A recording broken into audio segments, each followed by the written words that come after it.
"You don't deserve a lawyer," the judge declared, his voice cold and unyielding as he slammed the gavel down with a finality that echoed through the packed courtroom. Marcus stood there, his hands cuffed, staring at the man who held his fate in his hands. He felt every eye on him, the reporters scribbling furiously, the jurors exchanging uneasy glances, and the prosecutor smirking from his seat. Marcus had come here expecting justice. Instead, what greeted him was something far darker, a blatant disregard for fairness masked by legal jargon. His heart pounded as he tried to speak, but the judge cut him off before he could utter a word. "This isn't about your feelings, Mr. Johnson. It's about public safety." Public safety. The words stung like venom. How could they twist his presence into a threat when all he'd done was work to uplift communities? As Marcus clenched his jaw, fighting back frustration, whispers rippled through the room. People were talking, some outraged, others indifferent, but no one stepped forward to defend him. Not yet. In the corner of the gallery, a young reporter leaned toward her colleague, muttering under her breath, "This isn't justice, it's humiliation."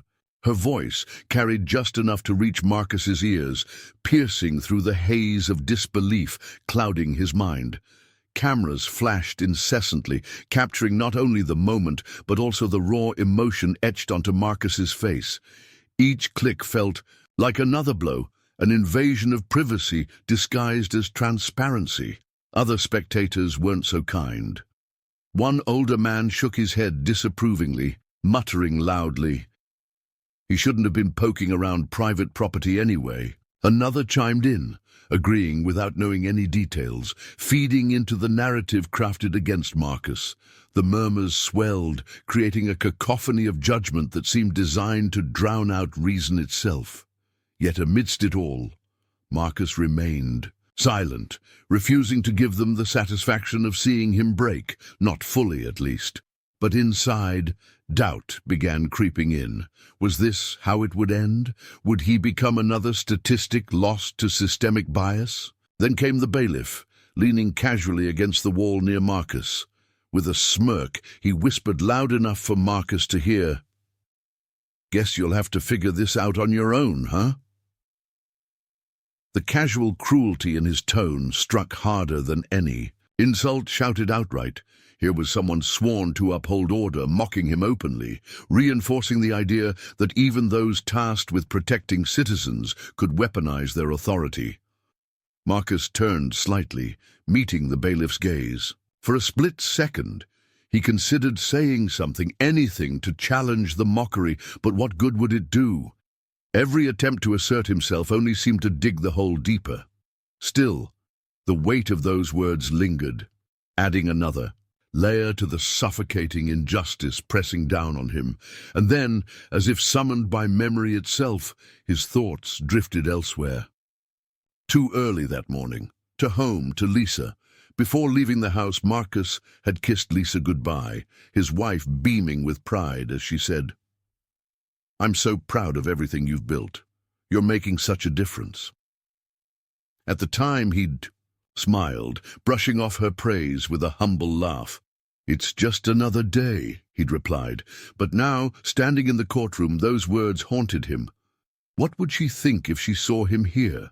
Would she still see him as the man who'd overcome countless obstacles to succeed, or as someone broken by forces beyond his control?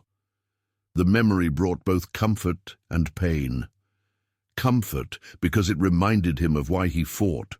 For people like Lisa, for families who deserved better opportunities. Pain because it underscored how fragile success could be when stacked against prejudice. As reality snapped back into focus, Marcus blinked away, tears threatening to spill over. He couldn't afford weakness. Not here, not now, not when so much hung in the balance. His gaze swept across the jury box until it landed on a young woman sitting near the end. She looked uncomfortable, shifting in her seat as though wrestling with conflicting emotions. When their eyes met, she hesitated before offering the faintest nod, a gesture so small it might have gone unnoticed by anyone else. But to Marcus, it meant everything. That tiny acknowledgement hinted at humanity within an otherwise hostile environment. Someone out there saw him, not as a stereotype or a headline, but as a person. For the first time since entering the courtroom, Marcus allowed himself a flicker of hope. Maybe, just maybe, not everyone was blind to the truth, and perhaps, with persistence, he could turn that spark into something greater. But the road ahead remained uncertain, fraught with challenges he couldn't yet foresee. Growing up in Detroit, Marcus Johnson learned early what it meant to face adversity. As a teenager, he was pulled over more times than he could count. Each stop fueled by assumptions about his presence in certain neighborhoods. When he decided to leave teaching behind and pursue real estate development, banks turned him away repeatedly, citing vague reasons like insufficient credit history or lack of collateral.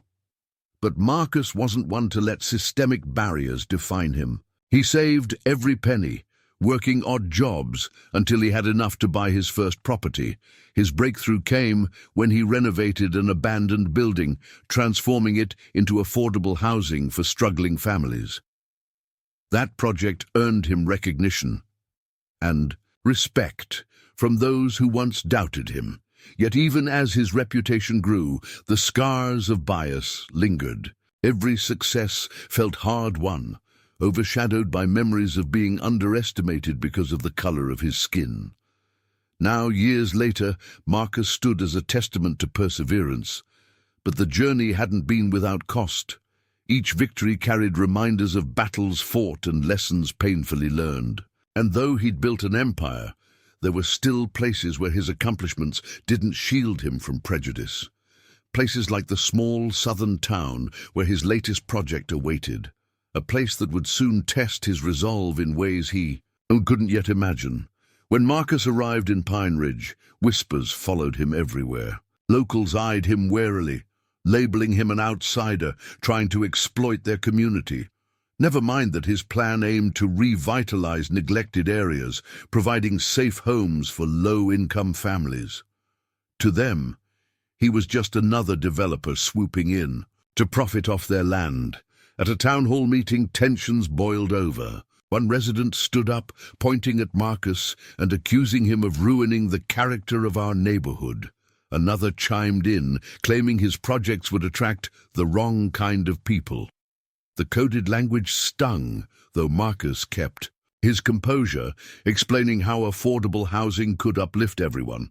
Still, skepticism hung heavy in the air. Despite the resistance, Marcus pressed on, determined to prove his intentions were genuine. But beneath the surface, resentment simmered. It wasn't long before subtle hostility began spilling into everyday interactions, making clear that acceptance wouldn't come easily, if at all. Every trip to the local hardware store became an ordeal. Clerks hovered too closely, watching Marcus as if expecting him to steal something. Neighbors avoided eye contact, muttering under their breath about city folks moving in and changing things. Even city officials dragged their feet on permits, finding excuses to delay progress. On his project, one particularly frustrating day, Marcus stopped by a cafe for coffee. The barista hesitated before taking his order, asking unnecessarily loud, "Do you know what you want?" as if questioning his ability to make a decision. A nearby table erupted in quiet laughter, forcing Marcus to swallow his frustration. These moments might have seemed minor individually, but collectively, they chipped away at his patience and trust. He tried not to let it show, knowing that reacting would only give detractors ammunition. But inside, anger simmered alongside exhaustion. How many hurdles would he have to overcome here? Was this town truly ready for change, or simply content to reinforce its biases? That morning, as Marcus prepared to head to the courthouse, unease settled over him like a shadow. His wife, Lisa, noticed immediately. "You okay?" she asked, her brow furrowing with concern. "I don't know," Marcus admitted, pausing by the door. "Something feels off today." Lisa reached out, squeezing his hand. You've faced worse. Whatever happens, we'll get through it together. Her words offered comfort, but the nagging feeling persisted. He couldn't shake the sense that today's hearing wouldn't go smoothly, that forces beyond his control were aligning against him.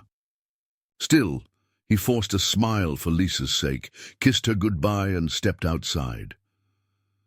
The drive to the courthouse was unusually quiet, giving Marcus time to reflect on everything leading up to this moment. The resistance, the microaggressions, the constant uphill battle, it all weighed heavily on his shoulders, and deep down he feared that today might bring challenges unlike any he'd faced before. As he parked and climbed out of the car, the weight of uncertainty pressed harder. But Marcus knew one thing for sure: whatever awaited him inside, he'd face it head-on. Because backing down wasn't an option. Not now, not ever.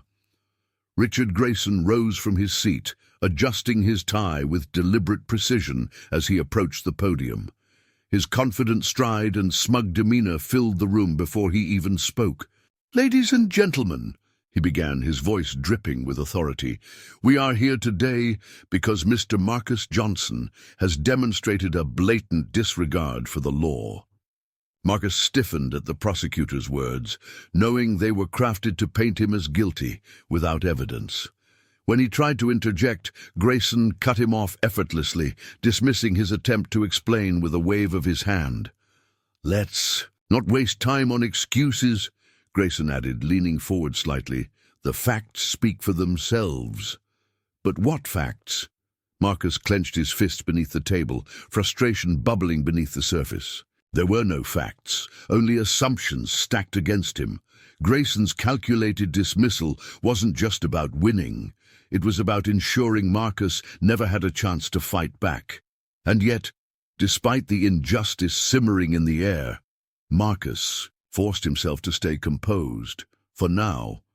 As questioning began, Grayson's tone shifted subtly but unmistakably. He referred to Marcus repeatedly as boy, each utterance laced with condescension. "So, boy," Grayson drawled, feigning casualness. "Care to explain why you were trespassing on private property?" Marcus flinched internally, but corrected him firmly. "My name is Marcus Johnson." Grayson smirked, raising an eyebrow as if amused by the correction. "Oh, forgive me," he replied mockingly. "I didn't mean any offense. Just thought I'd keep things informal."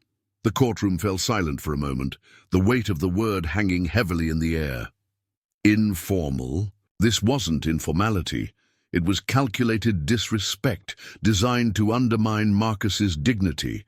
Each repetition of that loaded term chipped away at his resolve, making it harder to focus on defending himself. Yet Marcus refused to let Grayson see how deeply the barbs cut. Instead, he tightened his grip on the railing in front of him, channeling his anger into determination. When Marcus requested access to key documents proving his innocence, the judge barely glanced at him before siding with Grayson. "I'm afraid that won't be necessary," the judge declared dismissively, his gavel tapping lightly against the bench. "We must prioritize fairness and order in these proceedings." Fairness. The irony stung. Without those documents, Marcus felt the foundation of his defense crumbling beneath him. Every denial reinforced the sense that the system wasn't built to protect people like him. He struggled to maintain composure, his breathing quickening as panic threatened to take hold. How could he prove his innocence when every avenue was blocked? Still, Marcus reminded himself of Lisa's words earlier that day. She believed in him, even if the world around him seemed determined to tear him down. For her sake, for his own pride, he couldn't afford to falter. Not yet. Grayson seized the opportunity to escalate his attack further. With theatrical flair, he turned to face the jury, his expression grave. "Your Honor, given Mr. Johnson's history of questionable behavior, and I use that term loosely, we cannot ignore the risk he poses to public safety." The murmurs began almost instantly, rippling through the courtroom like waves. Questionable behavior. Marcus had dedicated his life to uplifting communities, yet here he was, being branded a threat based on stereotypes rather than truth. Some jurors exchanged uneasy glances, while others scribbled notes furiously. A few spectators whispered audibly, their voices tinged with skepticism, or worse, agreement. Through it all, Marcus stood frozen, realizing the depth of the challenge ahead. Grayson wasn't just building a case, he was constructing a narrative, rooted in prejudice, one designed to overshadow reality entirely. And though despair clawed at the edges of his mind, Marcus knew this wasn't over. If anything, it was only the beginning. Grayson stepped forward, holding up a series of grainy photographs for the courtroom to see. "These images clearly show Mr. Johnson lurking near the property in question," he declared, his voice dripping. "With manufactured certainty, it's evident he had no legitimate reason to be there." Marcus's heart sank as he recognized the photos. They were taken during his routine inspection of the land, a task explicitly approved by Mrs. Thompson. But without her testimony to corroborate his side, the pictures became weapons in Grayson's hands. Each word twisted further, each pause calculated to cast doubt over Marcus's integrity. What stung most was the omission, the deliberate erasure of context. No mention of permission, no acknowledgement of his role in revitalizing neglected spaces. Just a narrative carefully constructed to paint him as guilty. As Grayson continued, Marcus felt the weight of the lies pressing down on him, suffocating any chance at fairness. The reaction in the gallery was mixed but telling. Some spectators whipped out their phones, recording every moment as if capturing a spectacle rather than witnessing injustice. Others sat stiffly, avoiding eye contact, unwilling to acknowledge the bias unfolding before them. From the back of the room came a voice laced with venom. "That's what happens when outsiders come here," someone shouted, emboldened by the lack of consequences. A few murmured agreements followed, while others remained silent, complicit in their indifference.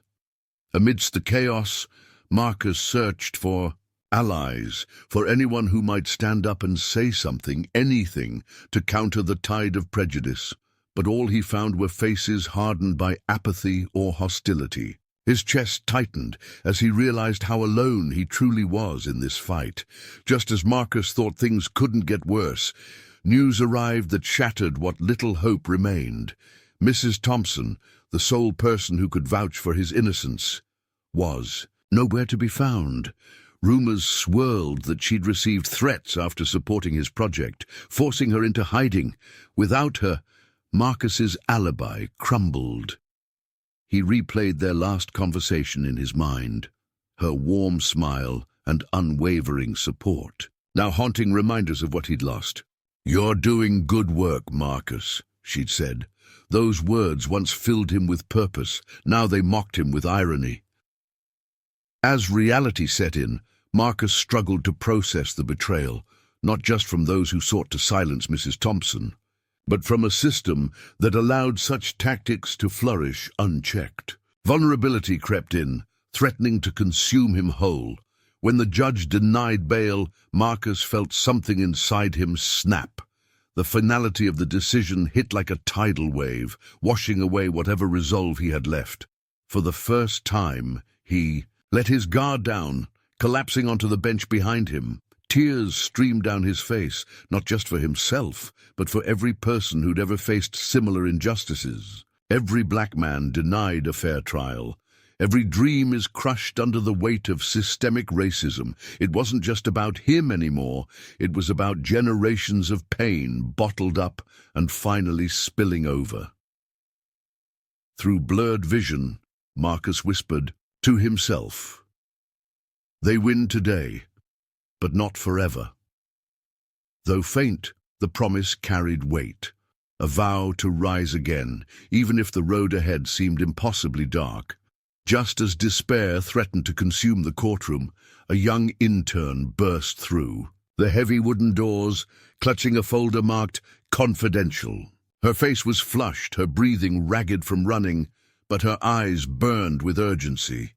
"Your Honor," she called out, her voice trembling yet resolute. "I have evidence that must be considered immediately." The judge frowned, clearly irritated by the interruption, but curiosity, and perhaps a flicker of conscience, compelled him to allow it. The intern handed the folder to Marcus's court-appointed representative, who quickly scanned its contents. Inside were emails exchanged between Grayson and local developers, detailing plans to sabotage Marcus's housing project. "If we let Johnson succeed," one email read, "he'll disrupt our deals and expose how we've been exploiting this town for years." The room erupted into murmurs as snippets of the damning correspondence were read aloud. For the first time, Marcus felt a spark of hope ignite within him. The truth wasn't buried.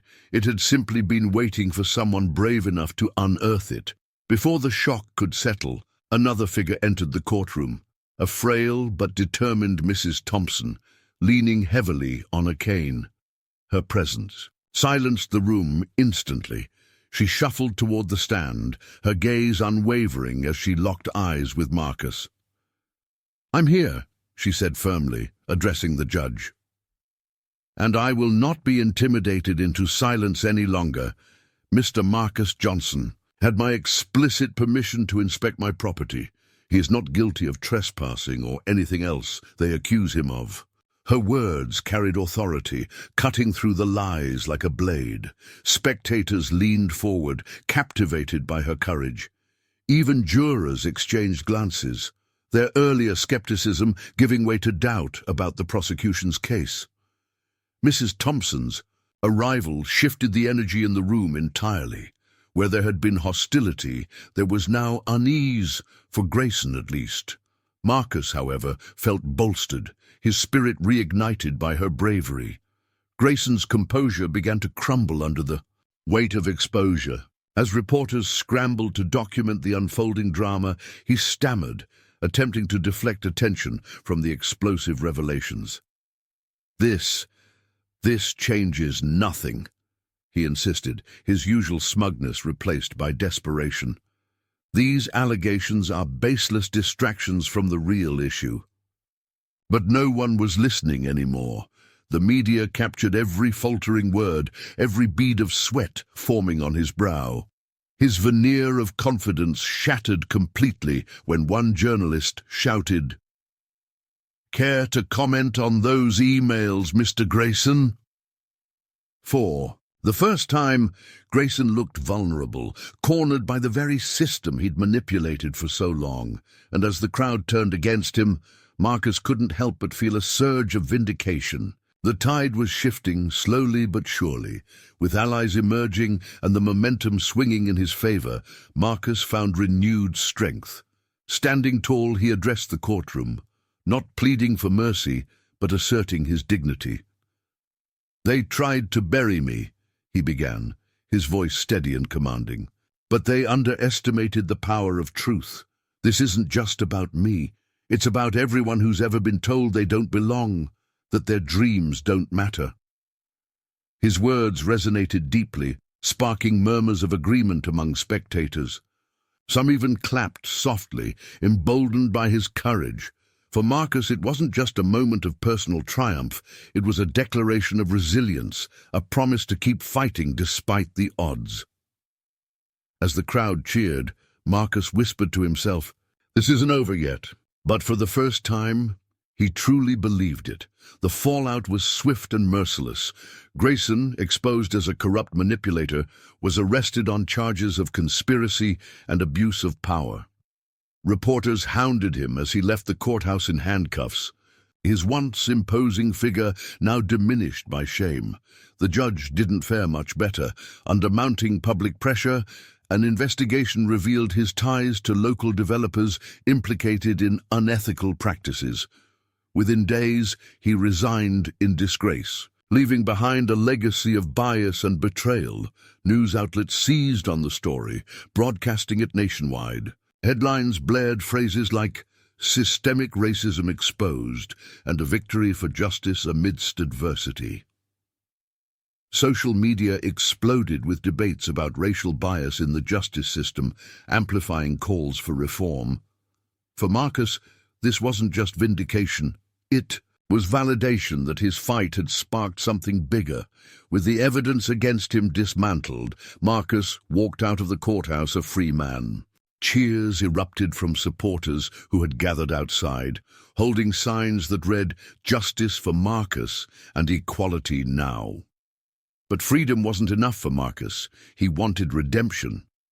Determined to finish what he'd started, he returned to Pine Ridge and completed the affordable housing project. At its grand opening, he dedicated the development to those who'd fought tirelessly against inequality. "This is more than brick and mortar," he told the crowd.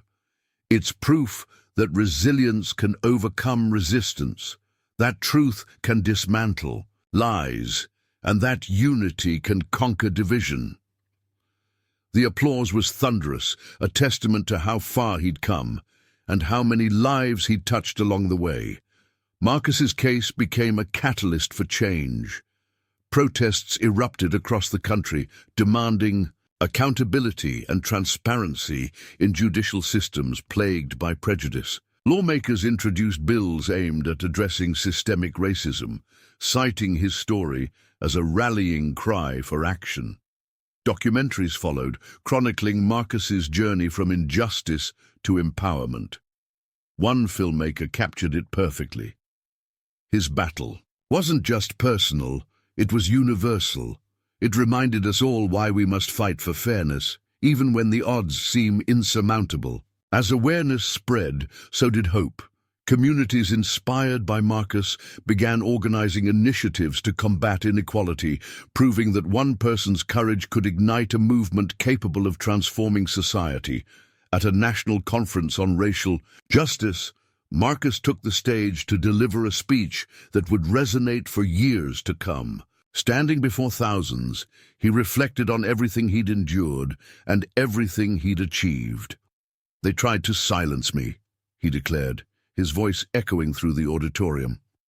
"But they underestimated the strength of truth and the power of unity. Today I stand here not as a victim, but as a victor, not as an outsider, but as a beacon of hope for anyone told they don't belong." Tears welled in the eyes of many attendees as they rose to their feet, applauding not just Marcus, but the promise of a brighter future. His final words hung in the air like a vow. "Together, we will build a world where justice isn't a privilege. It's a right." Marcus's journey doesn't end here. It continues with you. What did his story mean to you?